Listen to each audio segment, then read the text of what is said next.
David Johnston. Can you hear me okay there? Firstly, I would like to acknowledge the Kabi traditional owners whose land we're here today on, past and present. I'd like to thank Auntie Bridget for her welcome to country.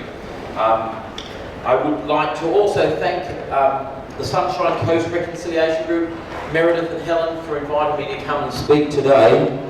And of course, you guys, the Matthew Flinders Anglican College, for hosting us, attending today, and of course, Mr. Cameron Martins for his initiative. Thank you, and it's a pleasure to be here today. Helen, thanks for your introduction.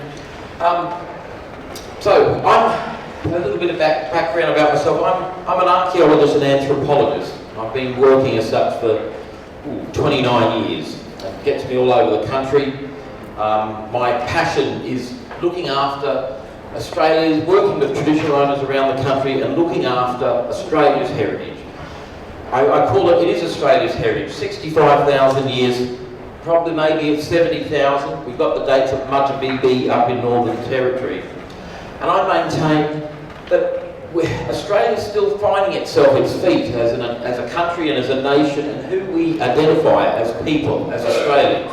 We've got our little collective histories, well, our military history or our sporting, but we're grasping as a nation, as a multicultural nation of people of a shared collective identity. Well, as a black fella who's now had the privilege of working around the country with so many elders, learning about the histories going back thousands of years, learning from our elders, and learning about and being proud of being Australian, I do feel that we as a country and as a nation of people, if we were to embrace and learn and respect Indigenous knowledge and connection to country that goes back 65,000 years, that's forever in anyone's mind. That is the basis of the tree roots of a nation to build and go forward, to be proud of that. Look at how the Kiwis do it. They have one language group. We have over 500 to 700 different language groups. But to embrace that, learn that, and share those skills of survival over thousands of years of climatic changes, and Aboriginal people's survival through, and in the last 200 years, traumatic things of facing European diseases, massacres, and fitting into our society. These are life skills, and looking after country, looking after family are things that I regard that we could use as in our identity of being Australian. So heritage for me is important. It gives us a foundation of our national identity, but it has a human factor because as living people, we relate to ourselves, our histories, and our emotions of who we are and our connection to place is very important for our social and emotional well-being, I maintain. So I spent a lot of my time then learning and trying to promote lobbying governments. In my youth, when I was enthused, had the energy, I would take on behalf of communities those who were destroying or damaging our sites. So I took on mining companies galore in Queensland, all over the country, and I'll continue to lobby. I haven't got the energy to do that anymore. And not great for your employment opportunities either. But I still enjoy taking and lobbying governments to look after our heritage.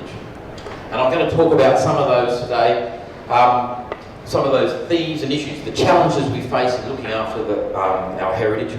I also want to give you a little bit of background on why Indigenous people's connection to country and heritage is so important to us.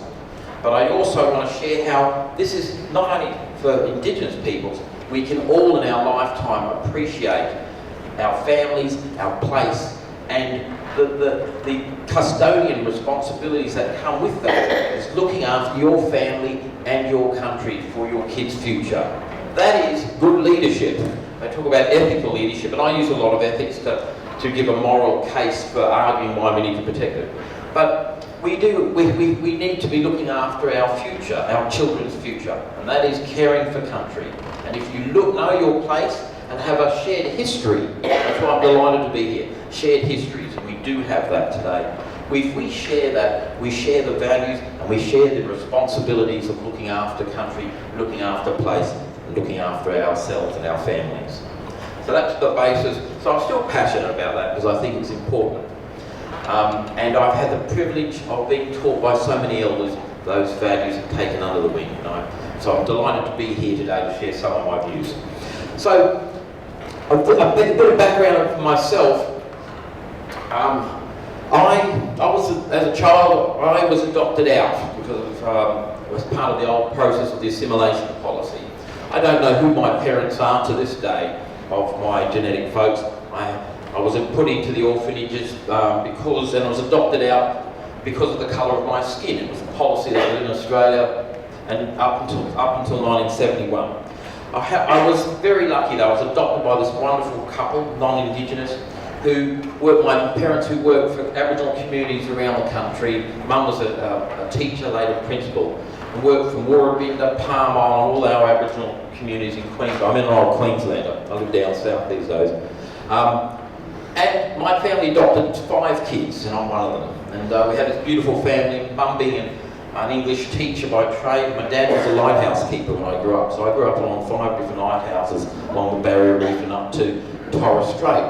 And not having much to do on the lighthouses, I explored the caves, fished, fought with my brothers and sisters, and had this interest in archaeology. And when I was 11, I came back in my cowboy outfit from the caves up in the Torres Strait on this island called Booby Island. And my mum said, oh Mum, I've been exploring the cave and I found this old bottle, whatever it was. Mum says, oh, maybe you want to be an archaeologist. I said, what's that? And she said, being a good English teacher, look it up in the encyclopedia. So I went over to our 1958 Encyclopedia Britannica, dusted it off, read about what archaeology does. It's the study of people, or the study of what people left behind, as Helen has explained. And I thought, that's it. So at 11 I decided that was what I wanted to do, and thank goodness I don't know what else I could do. I spent my career studying and doing archaeology. And it is with that background and the love my family gave was the curiosity and what I acknowledge today, the privilege of education. You realise when you work with so many communities, and I do a lot of Aboriginal communities, a lot of our communities don't have the privilege of education. And with education, I've gone on to do my honours in ANU, in Canberra, Helen. I went to do a Masters at London University, and with that I'm still doing my stuff today. But I really recognise that privilege of that education, and a lot of our Indigenous communities and families don't have. We're getting there, but it's something we can all strive as Australians to better our society.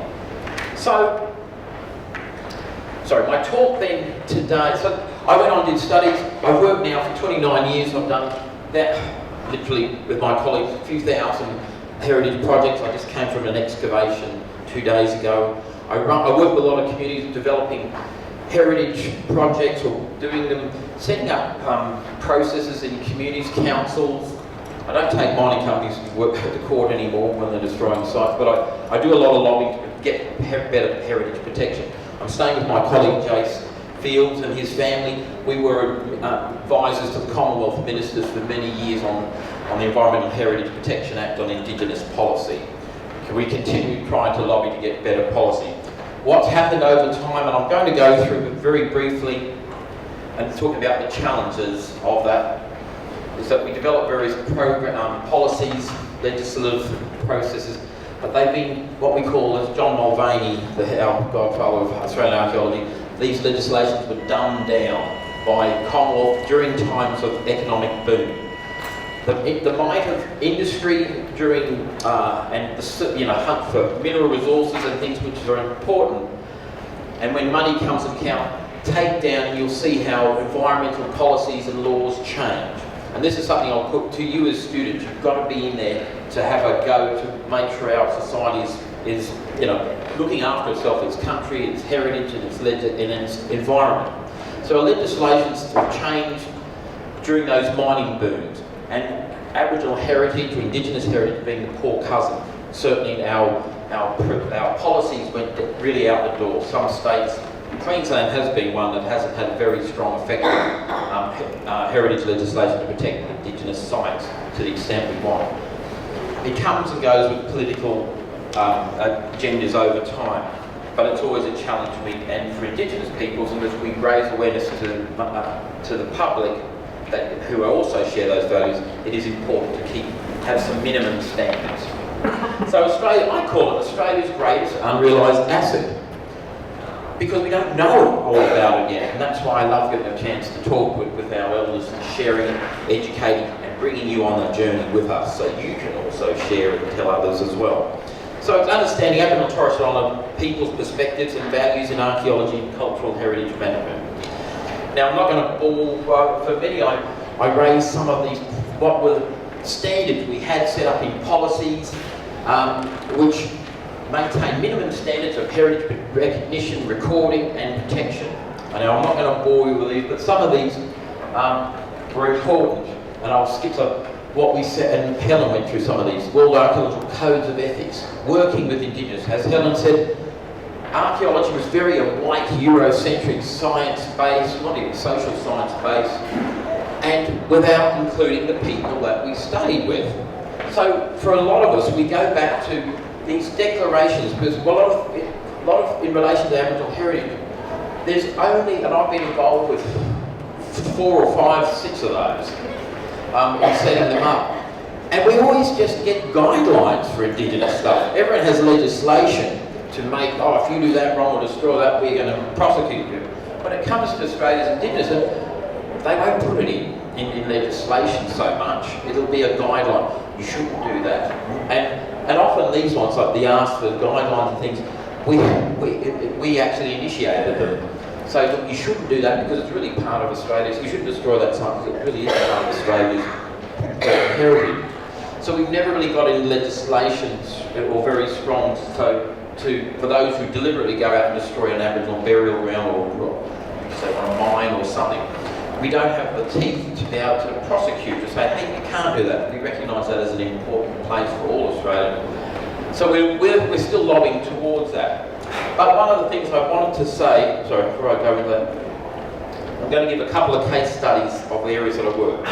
But importantly, and excuse me for reading, you need to know why is Australia's Indigenous heritage and our history and connection countries important to us. And maintaining heritage values and places is a vital part of the community's sense of place. And this can be for all Australians, not just black our mob. Cultural identity and well-being. This is particularly true for Indigenous Australians whose heritage creates and maintains links between ancestors, people and the land. Indigenous heritage is dynamic.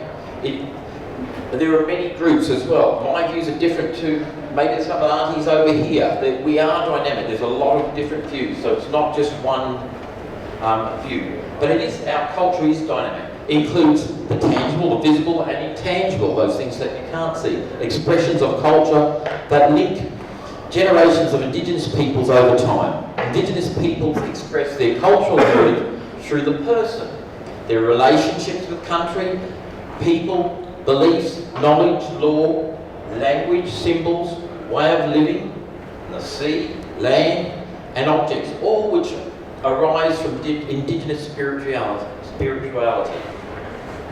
Indigenous heritage places are landscapes, sites, Helen was showing a range there, and areas that are particularly important to Indigenous people as part of their customary law, developing traditions, history and current practices. All Indigenous heritage places have associated Indigenous heritage values. One of the things, and I won't go through all of them, where we come back to try and protect it, where we got at the last resort, we utilise, and I use an argument of trying to get these places protected. Using a moral, I did a lot of ethics studies, and using a moral argument, we should be looking after these places or peoples and recognising the rights of Indigenous peoples. And that's why we still roll out the United Nations Declaration, the UN Declaration on the Rights of Indigenous Peoples. And I won't go through more, but Indigenous people have the right to practice and revitalise their cultural traditions. Australia has signed up to this, but when you look at some of these declarations, there's a lot that the government actually hasn't abided by. You know, certainly in those mining booms where a lot of our sites are being destroyed, and legislation's being changed so that mining can just get the ground. So, you know, Indigenous have the right to the lands and territories and resources which they've traditionally owned and occupied. This is the United Nations statement and recognised worldwide. The United States didn't sign. Indigenous peoples have, and we did for a while, Indigenous peoples have the right to own, use, develop and control the lands, territories, And states shall give legal recognition and protection to their lands, territories and resources. Such recognition should be conducted with due respect to the customs, traditions and land tenure systems of Indigenous people. So it's bringing our rights to look after our places, have a nation looking after them. We're arguing that we've still got a way to go. We need to get that protection, we also have to bring the community with us. If you notice, the media is often doing negative stereotypes about Aboriginal people, particularly those right-wing papers, such as the Australian and things like that, because it's a resource-based and a monetary focus that they're doing. So things that slow down opportunities to make money in mining and all the resource booms, such as heritage, such as environmental things, are often seen in a negative light, and often we are. So we have to change that dialogue to say, put us in a positive light. And one of those things, what we're doing now, if governments aren't going to do that, people will. So we've got to get out and raise that awareness among ourselves and go together as a community, share those values, see what's important. And that's why these organisations like Get Up are coming and countering some of these real right-wing governments who are just gunning for the money. We have to look after the community. So I'm going to skip through these. Actually, except for this one. This is the foundation base, and I'm really proud. Meredith Walker, who's a legend, has been involved with the Borough Charter and ICMOS. It's an International Council on Monuments and Sites. It's a non-government professional organisation formed in '65, closely linked to UNESCO. So we have all these international, and it's set up this charter called the Borough Charter for cultural significance, and it means the aesthetic, those visual sense of beauty, historic, scientific or social value for past, present or future generations. I won't go, the last thing I want to say is that the social value is what the significance of meaning of a place is to, certainly for Indigenous Australians. A place is important because it has spiritual other connections, or my grandmother was born there. It's important for us that all of us share these sort of values. Today, less and less those social significance values are being assessed or not being listened to, because a site will be destroyed because they want to have the place to be mined or developed. That comes a problem. So the values of a place being important to that community and having a significance, and that's what being human is being lessened. But this was set up as our benchmark, and it still is the best one. And Meredith, who's invited us here, was involved with this. So we've got some legends in archaeology and heritage management here. I'm now going to skip through the various guidelines which we all set up, World Archaeological Congress, the Code of Ethics. I've been involved in most of these over the time. Still got a long way to go. I'd like to do, if I may, a couple of the case studies and showing some of the challenges. Helen, how am I going to do it? Yep.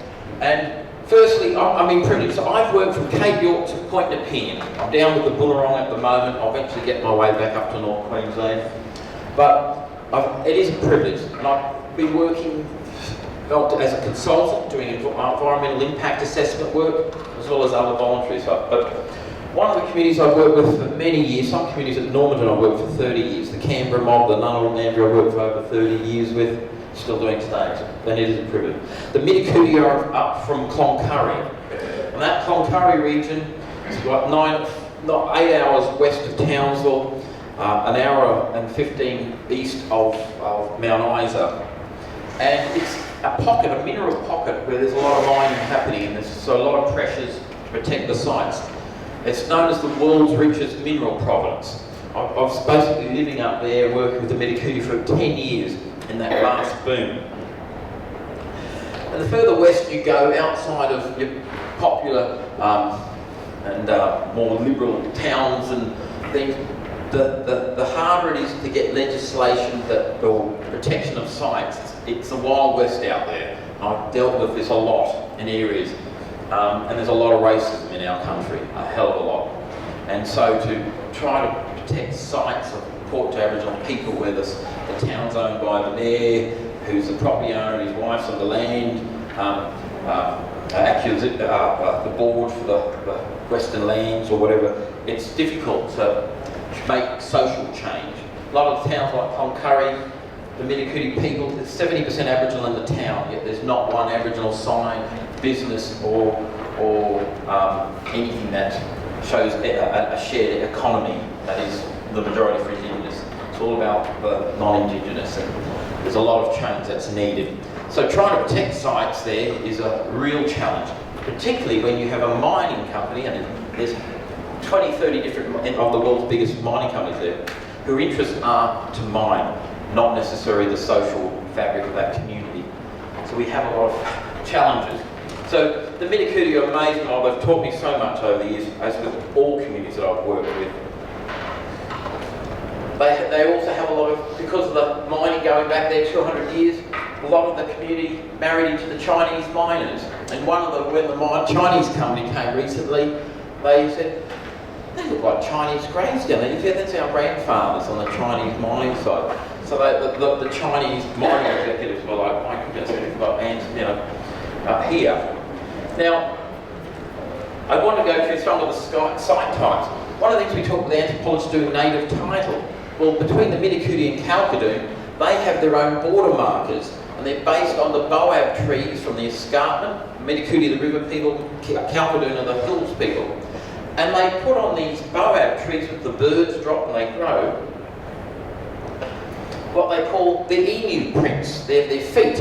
And they mark the boundaries of between Kalkadoon and Midikudi. So they're these natural boundaries as well as these cultural markers, which you see all over the country, and different groups have different sort of expressions of their boundaries and their own art and spiritual dimensions. I'll just show you very briefly. This is the famous area of the Kalkadoon, the next door, axes, and the metal basalt quarries.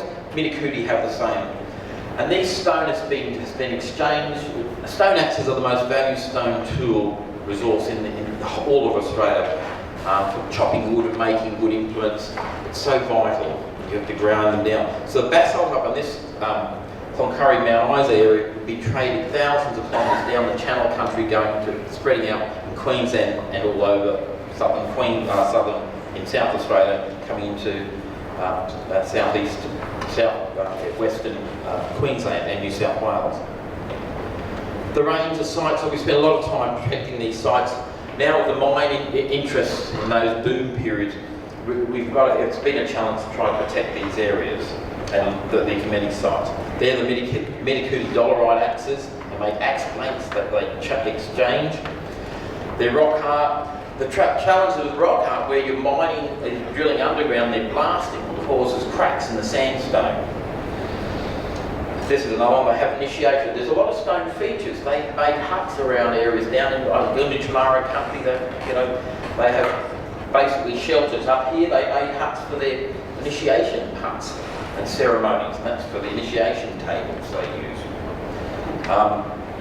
The challenges of Midikudi, there's so much mining, and what we have found up there, by law you should be doing environmental impact assessments. You bring the archaeologists in to assess and look after the important sites, and then that activity can go ahead. Up the wild west in western Queensland, we often find the mine's already gone out and done it, and we find out there's the site after, as it happened here. Particularly sites around creeks and water sources where people camped, the challenges.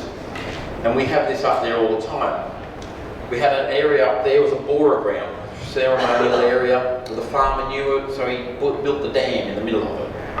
And we're trying to get some, these people pulled up for these deliberate acts of destruction and vandalism as a challenge, certainly, and we've got a long way to go on that. But you've got to bring people with you. This is the site, the Midikudi sugar bag dreaming site. There's this outcrop here of sandstone that's been known for 1,000 years. The sugar bag, the native bee comes and nests there, and all the honey is sort of is within the cracks of that sandstone, and it's a women's site where they can go along and put a little stick in, and the honey will drip out, and it's known as the sugar bag dreaming site. Next thing we know, there's a mine in the middle of it going around, and that's it. So we had to put a buffer straight in to protect it. But there were cracks in the rock, and it's only a matter of time before that's like a little native bee, and it's in sandstone collapses. So it's always before the bulldozers scenario, which we don't want to. Good legislation and care means that we should assess it prior to a development happening. So often we're going out and it's already done, we've got to try to make amends. So the challenge is there. Besides all the mines, you have these massive power lines, things to service that. So always we have to survey, identify the sites, and maybe perhaps tell them to move the power line route around another section. I'm going to skip this one for time. So they are challenges. We're getting better. When the mining boom has stopped, which is why I'm working down South Mine, it's time to regroup and say, and also what we used to do is try to lobby for better heritage legislation and protection. And I feel that Australia's heritage legislation has gone down somewhat over the years, and we acknowledge that. So we need people like yourselves who may be interested in heritage or law to come out and to lobby that. It's worth protecting our shared history and heritage. The one thing I wanted to do is a positive. Some of that is the negative, where we need to keep fixing. You've got to get out there. Individuals can make a difference, and you've got to go out and have a go. It's actually a most enjoyable job to do heritage. You're learning all the time with people, looking after the country, walking and sharing and learning about that country. But there are a lot of positives, and one of the things I enjoy doing is working now with communities, bringing together what I see or I saw as the original fake news, and that was when native title came in and some years ago. The Farmers Federation and the mining industry put it on top of the Cairns Post and the Courier Mail. There was a map of Queensland all painted out black, scaremongering, saying if you're with native title, you're going to lose your land. No one's lost their land. It's for Crown land. And so we've had to bring the myth of, and this is the thing of, say, farmers and Aboriginal people of why they can't be together.